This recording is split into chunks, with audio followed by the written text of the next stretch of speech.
A 10-year-old girl must save her parents from a powerful witch in a mysterious spirit world. Listen as we chat about the worst job for interns, what happens when people don't have a work-life balance, and the difference between an evil villain and a jerk boss. Then we find out if Spirited Away stands the test of time.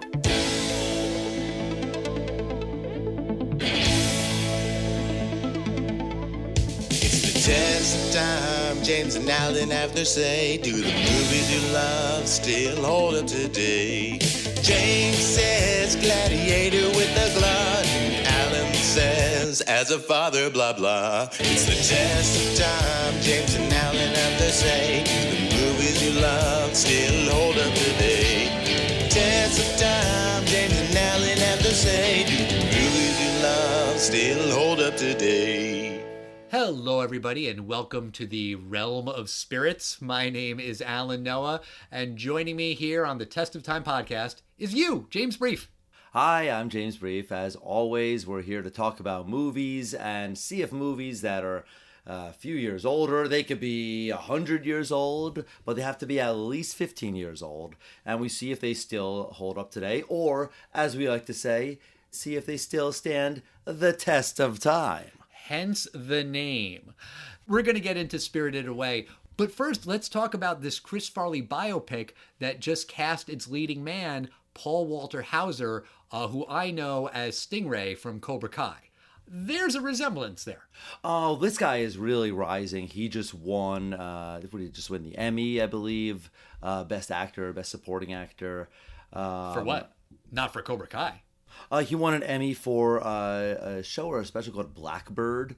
Okay, never heard of that. I do as well. I know him mostly from his role in Cobra Kai. He's kind of a comedic role where he's kind of he's the oldest person in the Cobra Kai class by far, and he's kind of an unwilling henchman, and he's kind of a good guy or a bad guy that has a change of heart at the end. I like his character. He's funny.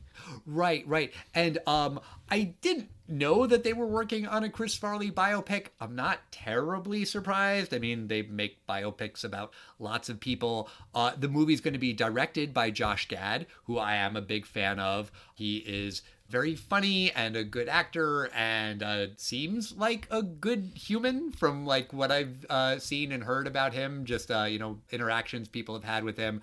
And Chris Farley's brother, Tom Farley, co-wrote this book that the movie is based on.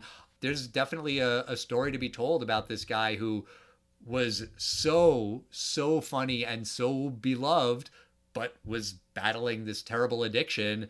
You know, it's not a unique story in Hollywood, unfortunately, but could make for a good biopic. Oh, I think it's going to make a fantastic biopic. Chris Farley... unfortunately, he was known as the big fat guy on Saturday Night Live, but he really was, in my opinion, more than that. You'd later see Adam Sandler deliver this unbelievable performance in Uncut Gems, and even his other ones, Punch Drunk Glove. And Chris Farley really, I really think he had a brilliant actor within him. I've seen some of the documentaries on him. I Am Chris Farley. There was sadness to him, and I think he really strived to be, to make everyone laugh, kind of at his own expense. The book that his brother wrote is called The Chris Farley Show, a biography in 3 acts. My guess, if you did a 3-act story about Chris Farley, you'd show his early stuff, and then the second act is his peaking, SNL, and then Tommy Boy and He's Beloved, and there's Letterman appearances, and then the third act is probably the fall. It's probably going to be hysterical, and then just gut-wrenching at the end. Yes, it is a heartbreaking end to his story. And I also have faith in Josh Gad. I don't really know why, but I feel like he'll do a good job and treat the material with respect. Do they have a release date for the movie? No, I wonder if it's even going to be a theatrical release or if it's going to be one of those made by Hulu or something. I think Lorne Michaels is producing, so probably would end up on Peacock. If the movie is hysterical, that would be great to see in a theater, because I think the two things to see in a theater these days are either something visually spectacular or an experience to experience with people, something like a comedy. Sure. Chris Farley had recorded 90% of Shrek when he died. I mean, he was just on the edge of superstardom right there. Yes. But let's talk about Spirited Away. So you had wanted to do a Miyazaki movie. We were talking about it for a while. We were considering doing it for episode 400. I put a poll up on Instagram for our listeners to decide between Spirited Away and Howl's Moving Castle. Spirited Away won. So that is the movie that we picked. That is the movie we're going to talk about today. For anyone who hasn't seen it, it's about a 10-year-old girl named Chihiro who's moving to a new town with her parents. Along the way, they stop at an abandoned amusement park, which is actually a gateway to a magical world filled with spirits. There, her parents gorge themselves on food and are transformed into pigs. To save them, Chihiro has to get a job at a bathhouse, working for the witch Yubaba. She is helped by Haku, who can become a dragon, Kamaji, who works in the boiler room, and Lin, who oversees the spas. Yubaba takes Chihiro's name as part of her work contract and gives her the identity of Sen. If she forgets her real name, she will become trapped in this mystical world forever. Sen helps clean a polluted river spirit that comes to the bathhouse, who gives her a magic dumpling. She also invites in a creature called No-Face, who begins devouring the house's food and employees. But Sen gives No-Face some of the dumpling, causing him to vomit up everything he ate. She also gives some of the dumpling to Haku after he is attacked. Haku had stolen a golden seal from Zeniba, the twin sister of Yubaba. To truly save Haku, Sen travels with No-Face to Zeniba's home, apologizes, and returns the stolen seal. Because Sen had broken Yubaba's curse on Haku, he convinces Yubaba to free Sen and her parents. Haku says goodbye to Sen, who now remembers her name as Chihiro, and she returns to the human world with her parents. So this movie came out in 2001. I don't really remember it coming out, but I did see that it was a massive, massive hit. I remember it won the Academy Award for Best Animated Film. Yeah. And you're right. I mean, this was a blockbuster. I mean, in the United States, it did fairly well. It was first released in Japan on July 20th, 2001. I don't think we've ever seen a film like this where it made so much more internationally. It made $15 million domestically, $357 million worldwide. Right, and that was like a record where it was the first movie to make $300 million before it had ever been released in the U.S. Yeah, it's the number one film ever in Japan, or at the time it surpassed Titanic. I'm not sure if any film has surpassed it since then, but this was a big deal. It made $238 million in Japan, $69 million in China. Walt Disney Pictures, they financed part of the production of this film. Right. And the director Miyazaki is seen as he is a legend in animation. And the reason I decided, it really is time to watch a film of his is because his last film, The Boy and the Heron, it won Best Animated Feature again. He has said, as he said before, but this time it might be real, that he is retiring from filmmaking. Yeah. I mean, these are supposed to be these legendary films, and I've never seen any of them. So I'll tell you, I was secretly hoping that Howl's Moving Castle was going to be picked, but Spirited Away it was. We can do Howl's Moving Castle down the road. Okay. Okay, so you hadn't seen this movie. I hadn't seen this movie. I have to say that one bad thing about the podcast is we watch a movie every single week, sometimes more if we watch something else in our, just our personal lives. I do feel like a lot of the time we watch movies and I know where the movie is going. Maybe because I saw it before, maybe because I just know how movies work and they all kind of follow the same basic structure.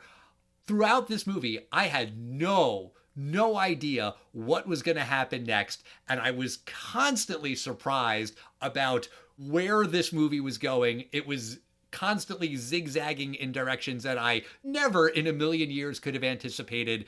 I mean, spoiler alert, the one thing that I did anticipate was the very, very end, that Chihiro would go through the same tunnel with her parents at the end and return to the human world.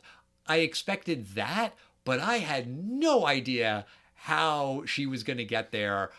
And I loved that. I loved just being along for the ride and I wasn't thinking like a podcaster. I wasn't thinking like a guy who knows how the movie was going to go. How did you feel about that? Did you like that feeling? Did you have that feeling? I love the fact that there are a lot of tropes in this movie that did not happen. It's similar to what you were saying. The overall driving force in this film is that this young girl goes into this kind of Alice in Wonderland kind of fantasy land. Her parents have been turned into pigs. But unlike what I would expect, there is no MacGuffin that she's going for. Like, you must get the staff of something, which can reverse this. Only the witch in the mountain can turn your parents back. There really is no thing that's specifically telling you what she's going to do. And Chihiro, she is not the chosen one. She is not revealed to be part of an ancient bloodline. She's just some little girl. And there's often this aspect in anime that it's a regular person who somehow is thrust into a grand scheme. And I always kind of prefer that because then you can kind of put yourself in there. I did really like, similar to what you're saying, everything is unpredictable in this film. Yeah, I mean, really at its core, it's a coming of age movie. She has to learn to be an adult. And, as you were talking about the MacGuffin that isn't there, when she first meets Haku and he's telling her what she needs to do, it's get a job. And I was like, what? Why? And the reason that they're moving, Chihiro and her parents, I assume it was because the dad got a new job. I went back and rewatched the movie to see if they ever explicitly say that, and they don't. But you can kind of infer that's usually what happens. I think that's why I thought that, because I've seen that in a million movies. The dad gets a new job, and so the family moves to a new town. But, okay, she needs a job, and it's jarring. She's first talking to the Boilermaker, and then when she goes to Yubaba, she is begging, screaming, give me a job, I need a job. It's like, why? This is such a left field thing, but that's part of her growing up and her assuming the role of the adult, because in plenty of movies, an adult is trying to save their kid, and in this movie, it's, the reverse. The kid is trying to save her parents, and she has to grow up, but this idea of becoming a part of the workforce and why she has to work for this witch and why it has to be in this bathhouse. I mean, this is a whole spirit realm that has a train station and all of these different aspects of the world. Why is it just this bathhouse? There was another thought that was going through my head, which is, who are these spirits? And why do these spirits need to get clean? And why do they need to go to a bathhouse? And that's never explained, and it's not a flaw of the movie. That is a flaw with me. I just don't know all about Japanese culture and the ins and outs of these things.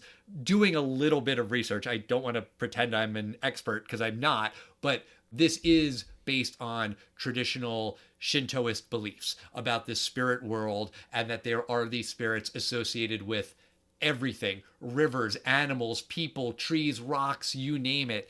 And that is just understood by Japanese audiences. Whether they believe in it or not, they know about the spirit world, and I don't. I am ignorant about that. I did half an hour's worth of research online today, but I kind of just wished that I knew more about that. Right. It's like an American film, or I guess a Western film.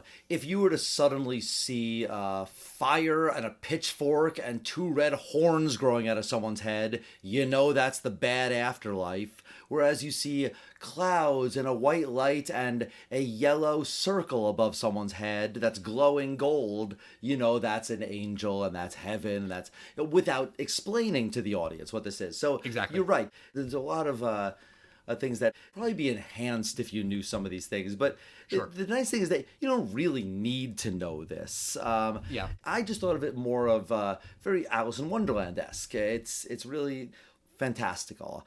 And if you think about how the parents first got themselves in trouble, they see this huge feast laid out for them. And the parents, with kind of the hubris of we can just sit down and eat. And the parents are like, oh, don't worry, we have cash and credit cards, so we can just pay for it. There's no staff. This could be a wedding that is being prepared there, that they just sit down eating. And that is precisely why the parents are punished, because they ate this food.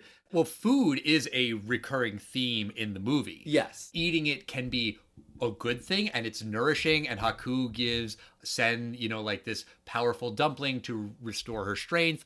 Then there's No Face, who starts out as very meek and shy, and then he starts eating, and he turns into this ravenous monster consuming everything, and he cannot be satiated until he eats this magical dumpling and starts vomiting. So there is this theme of food can be nourishment, but you have to eat and you can't overeat, which is what No Face does, which is what Chihiro's parents do. Then that is a problem. Yeah, I really like this character, No Face. So this guy comes in, he kind of reminds me of a Shy Guy from the Mario games. He's kind of this hooded character. No one's letting him into the bathhouse, but Chihiro, she shows him empathy, and she shows an act of kindness and lets him into the bathhouse. And then he has this little trick where he's able to produce, it's either gold or possibly like a fool's gold. He can produce whatever he kind of touches or sees and what people need. Right. So he's able to produce gold nuggets, and then all the frogs in the place and all the workers and all the staff are super nice to him, and they love him, and he wants Chihiro's approval. Yeah, I mean, Chihiro is kind. She wants to help. Because you mentioned the Shy Guy from Mario Brothers, I was getting a very heavy Legend of Zelda vibe from this movie, mainly because of two reasons. One, the score. The very kind of sparse piano soundtrack really reminded me of the most two recent Zelda games, Breath of the Wild, Tears of the Kingdom, and also just kind of the way the story zigzags, where right from the beginning, you have to defeat Ganon and rescue Princess Zelda in the games, and in the movie, rescue the parents. But you can't predict those turns where you're on your way to this one village, and then this other thing happens, and then you meet this other character, and then you have to face this other threat, and then solve this other puzzle. There's just a lot of twists and turns. And there will be a 30-foot baby somewhere in there, too, Right. When I saw that, I'm like, wait, what? Like, that doesn't make any sense, right. But okay. The boiler room guy, he's this spider-looking guy that, while he uses his 8 arms, they never quite address the fact that he's a fucking spider. Right. It's a wonderful world. And this one character kind of splits into 3 heads, and...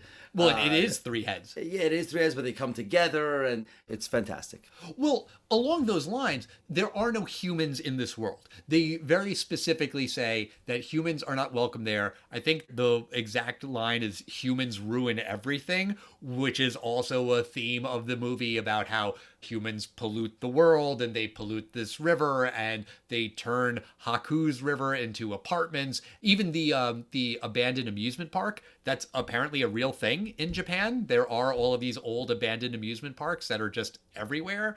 So everyone in the bathhouse is a creature of some sort. But I couldn't really get the whole thing with Lynn, because Lynn really looks like a human, and they don't say what she is. Because if she's supposed to be not a human, what is she? They don't explain it, but humans are not allowed. And in the very beginning, it's a whole, like, don't let anyone know you're a human, and humans smell, and they can smell you. Don't breathe. Right, don't breathe. And at the very end, when Chihiro has saved them several times, Yababa wants to give her one final test. Everyone in the place who was earlier like, boo, humans. They're like, no, don't give her another test. She's earned her freedom. But they definitely do not like her in the beginning. Right. And, speaking to that thing at the end, that's another theme of the movie is rules. And you have to follow all of these rules. Haku says, don't give her another test. And everyone in the village is saying, don't give her another test. And she's like, no, I have to, because that was the deal that we made, that I will only free her if she completes one more test. And even though we all agree now that, yeah, it's not necessary, that's the rules. And Zeniba, Yubaba's twin sister, is like, well, I can't help you and just magically make everything go away because that's the rules. And there are all of these arbitrary rules that have to be followed. Like, they are not broken at all. Yeah, I also like the rule of basically how she has the worst job in the bathhouse. Very much gave me medical school intern year vibes. There's always like the job that you don't want to do. There is a test in the hospital. You have to find out if a patient is bleeding rectally. It's a digital exam. Okay. Digit meaning Finger. I got it. So yeah. basically, somebody has to put on a glove and lubricate their finger and put the finger inside, get it outside, and then rub your finger on this little piece of paper to figure out if there's any blood on there. Who do you think gets to do it? They basically usually say, do we have a med student with us? They were basically giving her the worst jobs. And when this awful spirit comes in with the stink lines and everyone's kind of passing out around her, they give it to Johiro. And she's being very respectful. You could tell she is, in horrible pain by being around this guy. But she's like, hello, sir, we will now help you. And treating him with respect. And then she's able to find that he has this thorn stuck in him. And then it turns out it's not a thorn, it's part of a bicycle. And she pulls out not only a bicycle, but there's like a whole tanker full of pollution. And basically, once you get all the human pollution out, this river spirit or something is now totally clean. And that's why he gives her the dumpling, which winds up being a device that saves her later in the movie. But it's not something fantastical that she does to save the day. It's the whole pulling the thorn out of the lion. Yeah. It's something believable that a 10-year-old girl could do. Right, and she sees the problem and she takes her job seriously. Kind of going back to what we were talking about earlier, it's not really clear how having this job is going to free her parents. It's not like a very clear, you work here for 6 months and then you have enough tokens to pay for your parents' freedom or anything like that. She just knows she has to do this job and she takes it seriously. She works very hard at it, and that helps her in her quest to free her parents.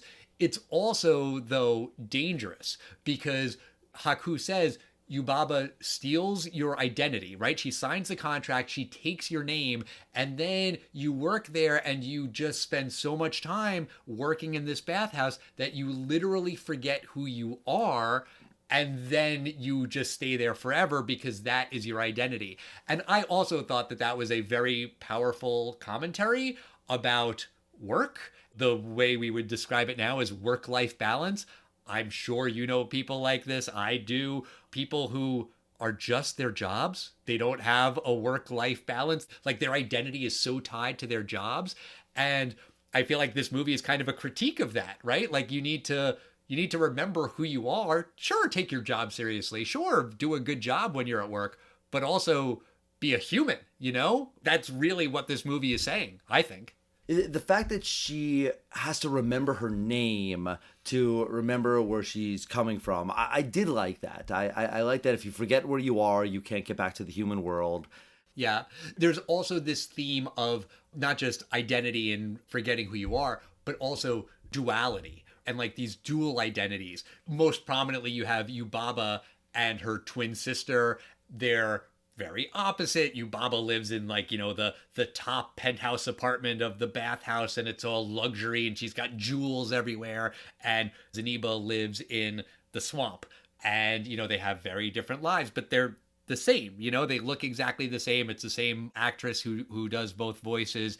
And Haku is just a guy until you find out that he's also a dragon. And No Face is so shy and then he becomes this monster. And really, ultimately, I think the point is things are not always as they seem. I was thinking of it in a Legend of Zelda way where there was going to be a boss battle where Sen was going to have to fight Yubaba and defeat her in some kind of combat or battle of the wits or something. And I mean, I guess maybe kind of she figures out who her parents are, but it's really just more about she's just nice and like goes to Zeniba and apologizes on behalf of Haku and returns the thing that was stolen, and she's nice to Haku, and Haku then confronts Yubaba, and it's not a battle. It's not a fight. And I think you could call Yubaba an evil witch, but it doesn't end in a Wizard of Oz kind of way with she has to melt the witch and kill the witch and then free everyone in the bathhouse. Like, she's not a purely malevolent force. She's just a jerk boss. I get it. I love the fact that you have the evil witch and her twin sister, and the animation in this character Yubaba, the wrinkles on her forehead and this weird silver bob of hair she has. It's so mean old lady. And then her twin sister looks identical to this, and she's more of like, she's not the exact opposite where she's the sweetest old lady, but she's more of like, yeah, I'm more chill and like, yeah, I can't do anything about that, but here's what I would do. But why did he choose to make these twin sisters? I don't know why. It could have been a completely different character and it would have still worked. But the fact that he makes them twins, I don't know why, but it's intriguing to me. I think it is because of the idea of you can't judge a book by its cover. Something looks like one thing, but it's really something else. And when we're first introduced to Zeniba, she's an army of paper birds that attack Haku. And so you think it's a bad thing, but then no, she just wants to get what was stolen from her back. That's all she's trying to do. And then she turns the giant baby into a little mouse, which I guess isn't nice, but she doesn't kill the baby. She doesn't banish the baby to some other nether realm or anything. She just wants her stuff back. Like, Haku kind of falls down the chute over to the boiler room, but she wasn't trying to kill him really. So yeah, it's just that things aren't what they seem. And it's kind of, in a weird way, foreshadowed earlier in the movie when Chihiro is talking to Lin and she says, "Are there two Hakus?" And she's like, "Two? I can barely stand one." But, she thinks that maybe there's two of them because the first time she met him, he was so nice and helpful. And then later on, he was very curt and short and saying, "You have to do this." But he was playing the role. And also, I didn't know what was going on with Haku because at first he seems really nice and Chihiro thinks he's really nice. But then Lin says, "No, he's a bad guy. You can't trust him." And then it's like, well, which is it? Is he a good guy? Is he a bad guy? And we find out that he is a good guy. But really, those kinds of labels of good guys, bad guys, there's not a lot of clear good and evil in this movie. It's just a lot of these spirits who are not people, but they're just kind of human-like, right? They're just kind of making their way in this world. They have jobs. They don't want people to steal from them. They want to do a good job at work. They want to get home. It's very relatable in this weird, mystical, fantastical place. Yeah, there's a 9 to 5 in that world too. And yeah, even the ending of Chihiro and her parents getting back to the real world, this final test where Chihiro has to pick among the pigs which is her parents, and she knows that none of them are her parents because I guess a child will always recognize her parents maybe. Well, and also she has to stare at them earlier in the movie. Haku says, "Just really look at them so you know." Right. I love the fact that at the end, the parents have absolutely no idea that any time has passed. However, their car is completely plant life overgrown. It must be maybe months. Yeah. And they're just like, whatever. I don't think you're supposed to think about it much, but you presume that at some point they're going to realize it's not September, it's December. Right. Something's going to go wrong. If that dad was getting a new job, he ain't getting a new job anymore. He didn't show up or that's a very good point. They've been declared dead or something big is going to happen. But it definitely time has passed, but only Chihiro knows about it. And there's another part of the very end where Haku says to her, "Now you have to leave, you have to run through that tunnel and don't look back." This is a very biblical Sodom and Gomorrah, right. Lot's wife, and don't Pillar look of back. salt. And she does look back and there's a pillar of salt. Because there is a moment as she's running, she pauses and it's like, "No, don't look, don't." And she does it. She's smart enough and she keeps running and then nothing happens to her. Right. Her eyes and her head tilt slightly, and then she thinks better of it, and she does it. Because, again, there are these rules. Why there is this particular rule? I don't know. Chihiro doesn't know. Haku maybe doesn't even know. But it's a rule, and you don't break it. You follow that rule. Just don't mess around with it. The other big reveal at the end is that Haku is this river spirit, and many years ago he saved her when she was a little girl and she was drowning, and the spirit of the river saved her, and that was him. And now they have reunited in this spirit world, and they will meet again eventually at some point. He promises her. It's kind of confusing, but really sweet. I like that. Oh, I think it means he'll see her when she dies. That's what I thought. It's really interesting that you say that, because I was wondering, like I said earlier, about these spirits. To me, as an American, I think Western culture, we associate spirits with death, but I don't think that's necessarily the case in the Shinto religion. I'm really not sure. I could be very, very wrong about this, but I think that the spirits are omnipresent. It's not necessarily after you die. Right, I don't think it's necessarily like we would think of these angels in more Western religion. And of course, he is the spirit of the river, right? Not like I used to be a boy who was transformed into the river. No, he is the river. So, right. It's a little vague to me, and I think yes, knowing the background probably is a little more obvious to the Japanese audience. I would have to think so. Right. I mean, I think a little bit of knowledge on the on this religion and these legends would help, but I don't think you needed it. No, and I think that speaks to the fact that this was a huge global hit, and it did so well in all of these different countries outside of Japan, which I read that people in Japan didn't really expect it to do so well because they felt it was very Japanese, and it is.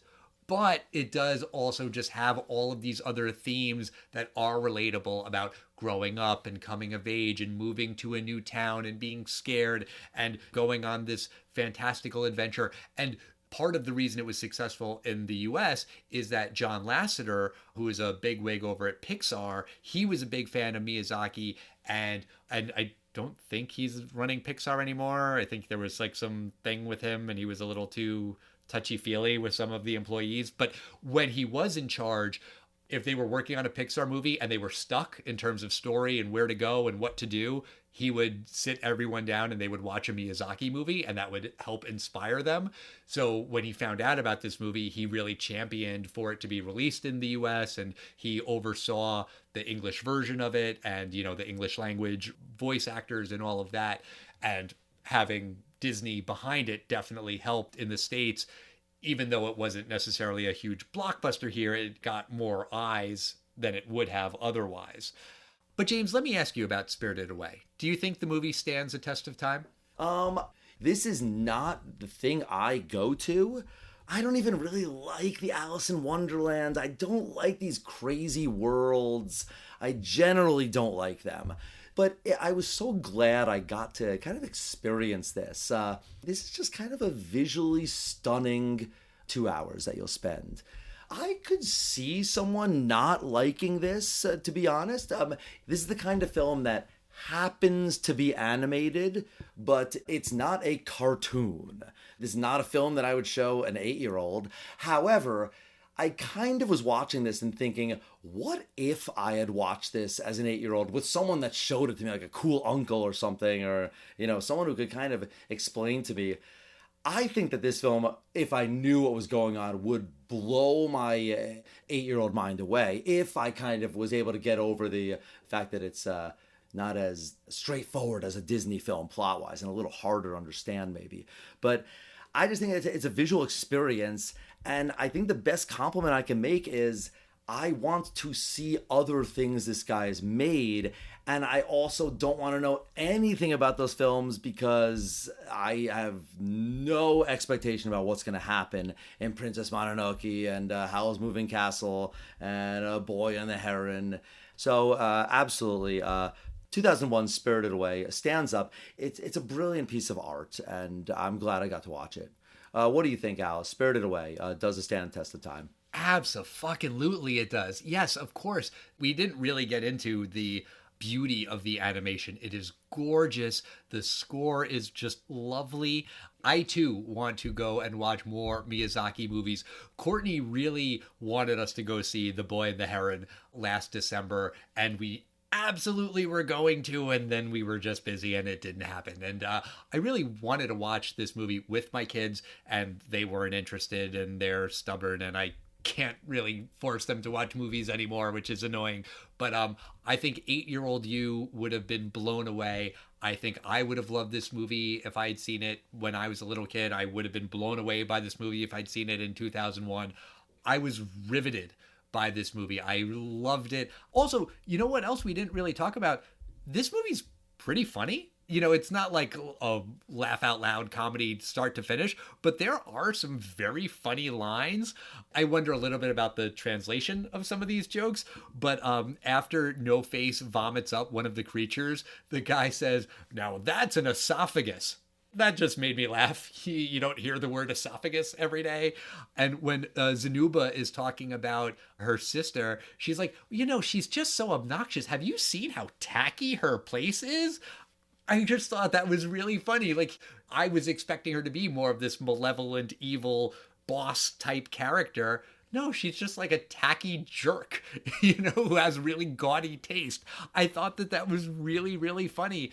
And I think this is the kind of movie that you can dissect it and pull it apart and look at all of these different themes and look at the identity themes and the environmental themes and the things that it's saying about work and about feudal Japan and modern Japan and these modern beliefs and everything. And it is a masterpiece. I loved it. I am very, very glad that we picked this movie. Thank you for suggesting that we do a Miyazaki movie, because it wasn't really on my radar, and it definitely should have been. A couple of things I want to praise. The voice actress, this woman, Davy Chase, who did Chihiro, the English version.